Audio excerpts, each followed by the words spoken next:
Hello, everyone, and welcome to another episode of She Will Not Be Silenced with your hostess, Keisha Shields. So, today I'm popping in to talk to you about not losing your identity inside of other aspects of your life and of who you are.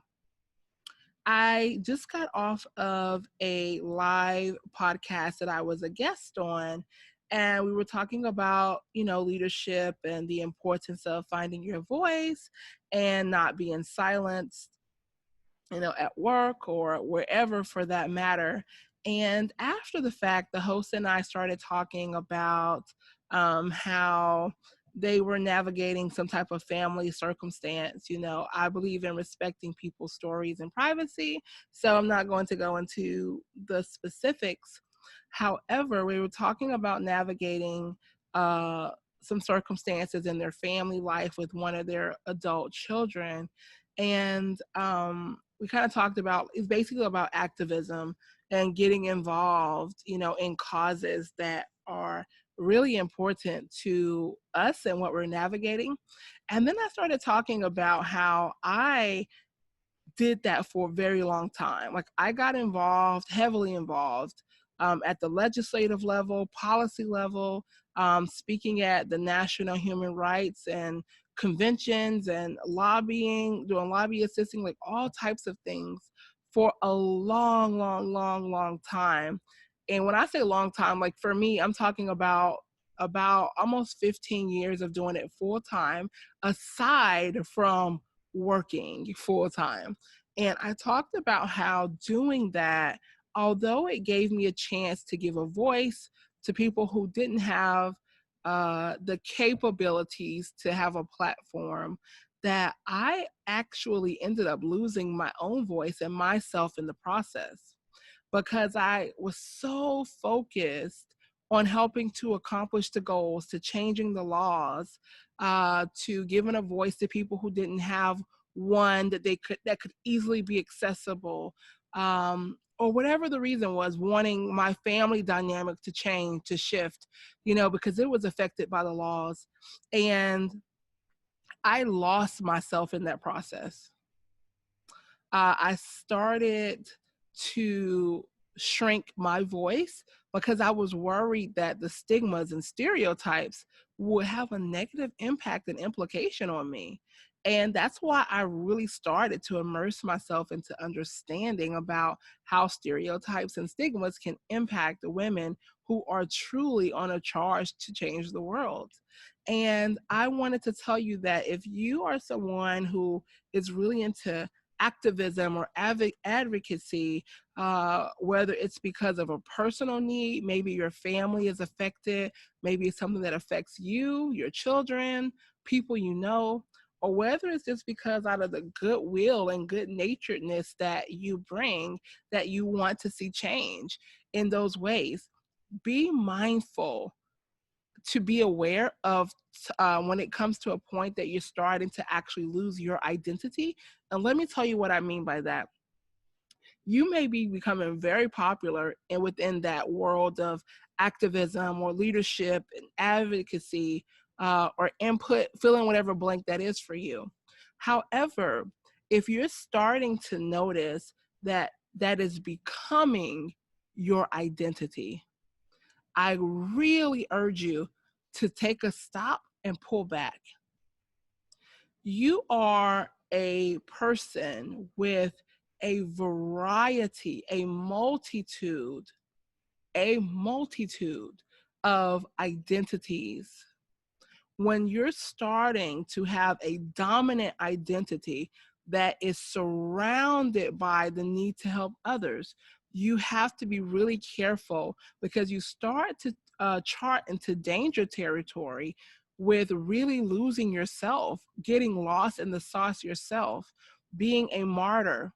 You have to be careful that you don't minimize other parts of who you are as a whole woman, in your quest to help, to be an asset.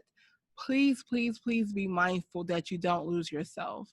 I talk about how, like I said, for almost 15 years straight, full time, I was immersed in advocacy, for these various issues, and it started to become a lot of who I was. And I was fine with that, at a certain point, until I realized that I was starting to shrink in other areas.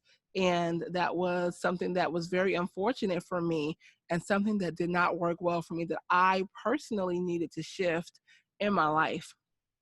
And so it may seem easy enough when you're doing it just a couple of years in, but if you're starting to get to that point of, if 8, 10, 12, 15 years of immersing yourself in these things, you start to become at high risk for misidentifying yourself, being misidentified by a dominant identity that it does not serve who you are as a whole person.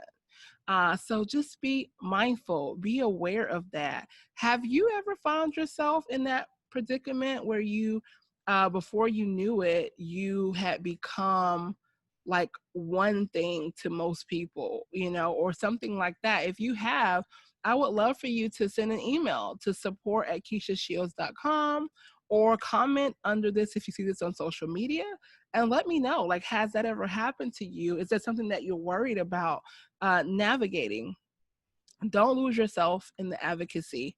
When you're doing it a few years in, you're very excited and you don't mind going all in. But when you start to get into a decade and a half, whew, it can start to be really, really, really interesting.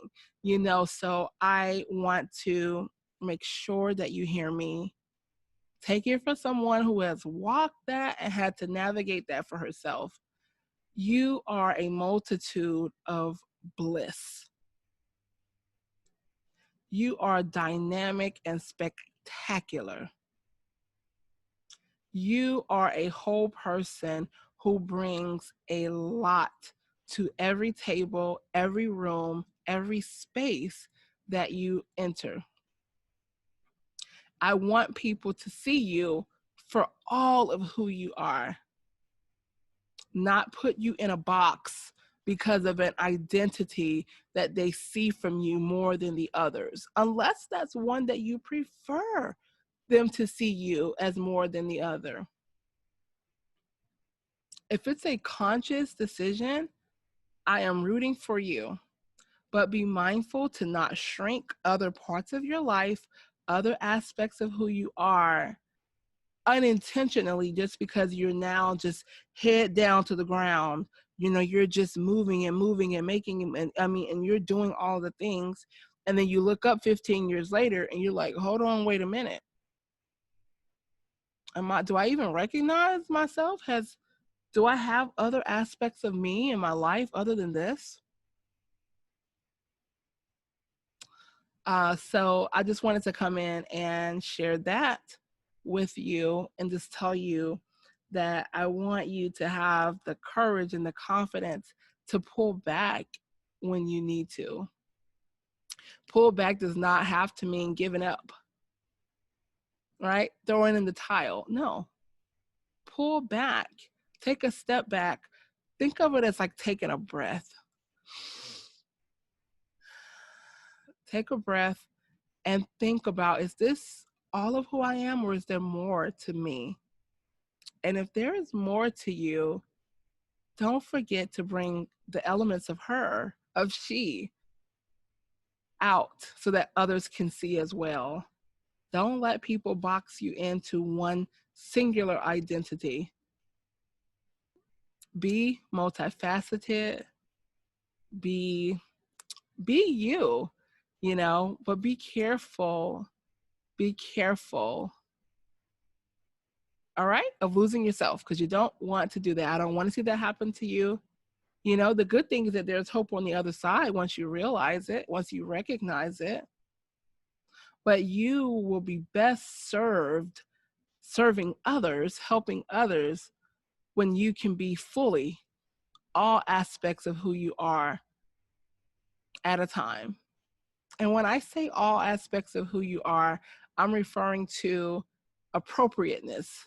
It's not always appropriate to bring all identities to the table at once. Different scenarios calls for different ways of showing up. But what I'm saying as, just an overall overarching rule of thumb is that don't let yourself get lost in your quest to save and change the world for others. All right? I hope that this has helped you. I hope this has been a little tidbit. I hope that this maybe helps you pull in and just take a breath and assess those things for yourself. As always, I want you to be blessed. Thank you for being alive. I'm happy that you were here listening. And if I can be of service to you in some way, if there's a particular topic you want to hear, let me know. Until next time, this was just a quick shout out to you. Ta-ta.